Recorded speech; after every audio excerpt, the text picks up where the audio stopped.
Hello, you've caught me definitely killing Jack Baker in Resident Evil VII. Oof. Thank goodness that's the last I'll be seeing of him. Now I can calmly walk around the Baker house knowing that particular threat is no longer. How nice, how reassuring, how... Oh. Still, at least he's just a man. A terrifying, unhinged, seemingly immortal lunatic, yes, but a man. Oh god, right, but his entire body is blown off now. Surely he's definitely dead this time.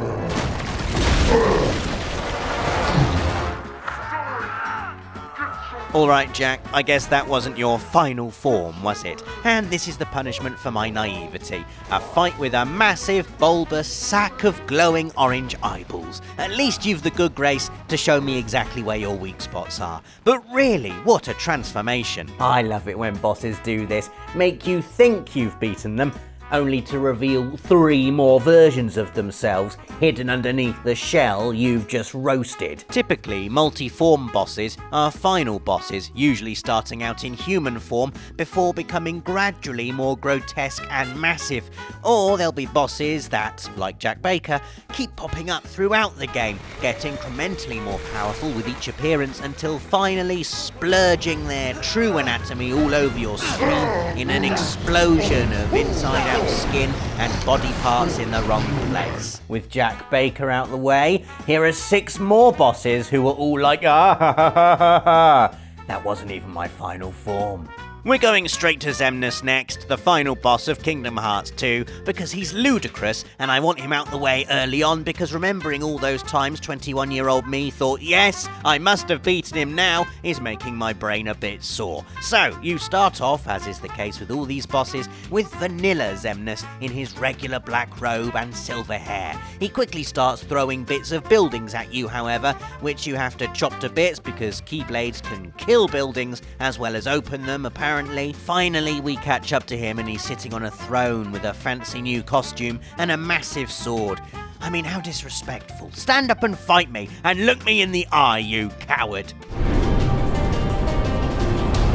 Or start riding a massive dragon spaceship I then have to chase. That works too. Manage to beat this and you get to fight throny armor sword Xemnas all over again, only he's a bit harder this time, and then he unleashes his final form, a really nice black and white coat. Honestly, it's so cool. I wanted a replica so badly when I first played this game.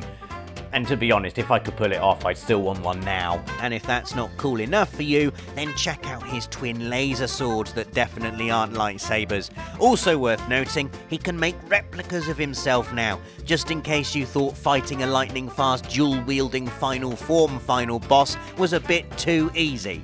Our third entry is VIII from Asura's Wrath, one of the 7 deities and quite an imposing chap, you'd have to say. But because you're Asura, and really very strong, you give VIII a good kicking.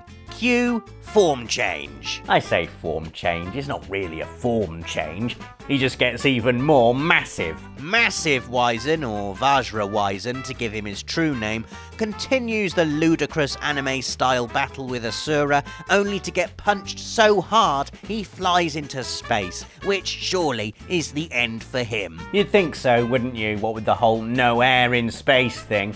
But VIII has other ideas. Again, I say other ideas, really it's the same idea, and that idea is, why don't I get even bigger? And so VIII reappears, he's calling himself Gongan VIII now, this time as big as the Earth itself. His diabolical plan? Poke Asura to death with a finger the size of a small continent. This has to be the record for biggest video game boss, surely. I don't know, someone's probably done a size comparison chart, I'm too lazy to Google it. We're seriously downsizing for entry number 4, although compared to Gongan VIII, even Phalanx from Shadow of the Colossus is seriously downsizing, with Flowey from Undertale.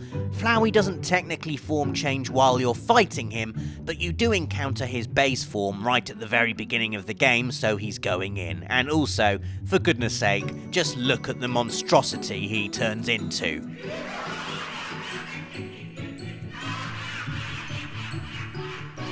Look at his attacks, for crying out loud.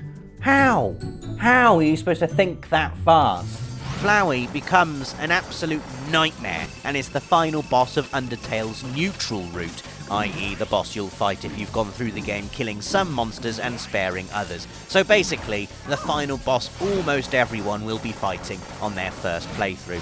And, I'm not entirely sure how to describe this thing actually. He's like a kaleidoscope squid television. He certainly doesn't look like a flower anymore, that's for damn sure.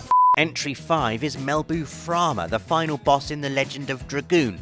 Now, Melbu Frama is an interesting character. He's the archetypal background mastermind, the villain pulling all the strings, playing everyone else for a fool while he schemes away, elaborately planning to destroy the universe. Very original, Melbu Frama. I would ask what you plan to do afterwards in your universe you've destroyed, but you've distracted me with your various exotic form changes. Now, initially, Melbu Frama was a wingly, a humanoid with wings, but is now more of an indecipherable mess of various body parts, probably because of all the evil. You fight Melbu Frama through 7 generations each with a nice scene change and 4 forms. These forms are Evil Tentacle Bugman, Shapes, then we've got that thing I saw in the Science Museum that time. Seriously, if that is what millennia of diabolical planning does to you, then I might just have to bin this lot and quit while I'm ahead. An extra cool thing about this fight is that Dart gets to do a form change too with his brand new Divine Dragon armor. Don't worry Dart, you'll have grown into it by the summer, and it's wearing this that enables you to finish the fight with a big old blast of the Divine Dragon cannon right in Melbu Frama's face.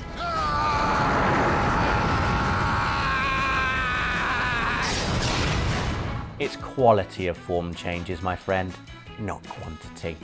Our next entry has both. Ultimecia from Final Fantasy VIII is a wonderful example of a boss who you're sure you've beaten, but still has one more trick up her cosmic sleeve. You start by fighting her in human form, basically a warm-up for both of you. Ultimecia throws some magic at you. You're there allowing your chaff party members to die and ensuring everyone is auraed up to the hilt ready for the real fight. Do enough damage and she will summon Griever, her guardian force. Even Griever holds back initially, politely exchanging blows until the sorceress decides playtime is over and commands Griever to unleash Shockwave Pulsar. On my first playthrough of Final Fantasy VIII, that embarrassing one I've talked about before where I didn't really understand the junctioning system, Shockwave Pulsar is where my journey ended. It is a devastating attack. Survive it to knock Griever out, and it's time for Ultimecia and Griever to fuse together